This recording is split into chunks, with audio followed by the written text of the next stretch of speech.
আসসালামু আলাইকুম সবাইকে। কেমন আছো সবাই? সবাইকে ওয়েলকাম করছি নতুন একটা ব্লগ দেখার জন্য।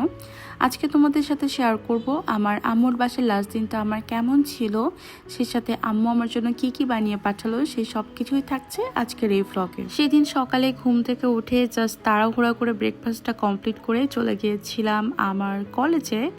এই কলেজ থেকেই আমি এইচএসসি দিয়েছিলাম। আমার যে ডকুমেন্টস নেওয়ার ছিল তার জন্য আমাকে আসতে হয়েছিল। আর আমি এতটাই লেজি, এতদিন ধরে বসে থেকে কোনো কিচ্ছু কমপ্লিট করি নাই, বাট লাস্টের দিন আমার সব কিছু তাড়াহুড়া বেঁধে যায়। এই কলেজের সাথে যে আমার কত কত ভালো ভালো স্মৃতি জড়িয়ে আছে তার তো হিসাব নাই। আমি অনেক দিন পর আসলাম কলেজের মধ্যে, বহুদিন হয়েছে আমি এখানে আসিনি।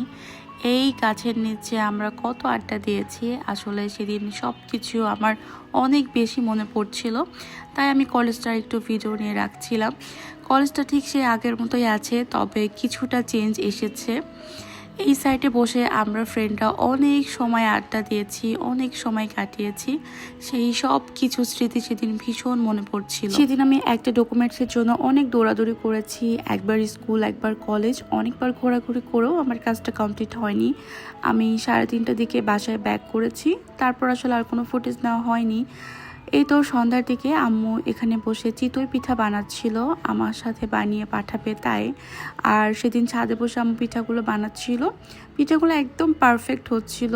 আর আমার আম্মুর চিতই পিঠা যদি পারফেক্ট হয়, আমার আম্মু এত বেশি খুশি হয়, আম্মুর খুশি কে দেখে। কারণ আগে আম্মুর চিতই পিঠাটা সবসময় পারফেক্ট হতো না, মাঝে মাঝে হতো, মাঝে মাঝে আবার নষ্ট হয়ে যেত। বাট ইদানিং খুব ভালো হচ্ছে, তাই আম্মুর পিঠা যেদিন খুব ভালো হয় আম্মু ভীষণ হ্যাপি হয়।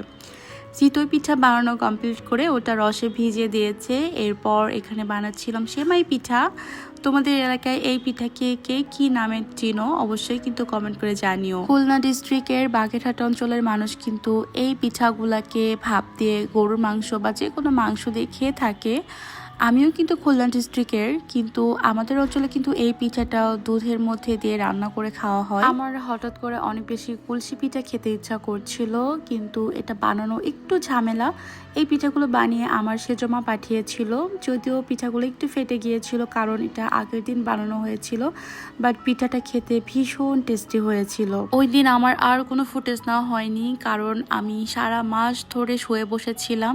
আর ওই লাস্টের দিনটা আমার অনেক বেশি তাড়াহুড়া হয়ে যায়, সব কিছু গোছানো, ব্যাগ প্যাকিং করা থেকে শুরু করে। আম্মু সেদিন অনেক কষ্ট করেছে। আমার আম্মু এমনিতে অনেক বেশি অসুস্থ, ভীষণ অসুস্থ। আম্মুকে বলেছিলাম, আম্মু তুমি প্লিজ কিচ্ছু বানিও না, কিচ্ছু দিও না। তারপরেও আম্মু আসলে কোনো কথা শুনে না, সাথে সে কিছু দিবে। অলরেডি ঢাকায় পৌঁছে গিয়েছি, আর আমার জামাই আমাকে রিসিভ করতে এসেছিল। সেদিন এই সুন্দর ফুলগুলো এনেছিল, এটা দেখে আমি এত বেশি হ্যাপি হয়েছি কি বলবো। আর এই যে দেখো আম্মু কি কি পাঠিয়েছে, এই যে চিতই পিঠাটা ভিজিয়ে পাঠিয়েছিল, এটা যে কি টেস্টি হয়েছিল এবার। সাথে এটা হচ্ছে গরুর ভুঁড়ি রান্না, আর এই বক্সে আছে সেমাই পিঠা রান্না, এটাও এবার ভীষণ মজা হয়েছিল। আর আমি পাঙ্গাস মাছ খেতে অনেক বেশি পছন্দ করি, এই লাল প্যাকেটের মধ্যে আম্মু পাঙ্গাস মাছও দিয়ে দিয়েছে। সাথে তো আছে ডালের বড়ি অনেকগুলা, সাথে চালের গুঁড়া শুকনা করে দিয়েছে যেন আমি অনেক দিন ধরে ইউজ করতে পারি। আর সাথে তো দুধ তো দিয়ে দিয়েছে। প্রতিবারে আম্মু এরকম এক গাদা করে জিনিস পাঠিয়ে দেয় বা আমার সাথেও দিয়ে দেয়। আর এই তো তারপর আমি মজা করে পিঠাগুলো খাচ্ছিলাম, ভীষণ মজা হয়েছিল দুইটা পিঠায়। তো আজকের ভিডিওটা এখানে শেষ করছি, তোমাদের কাছে কেমন লাগলো জানিও। দেখা হবে নেক্সট কোনো ভিডিওতে, সবাই ভালো থেকো, আল্লাহ হাফেজ।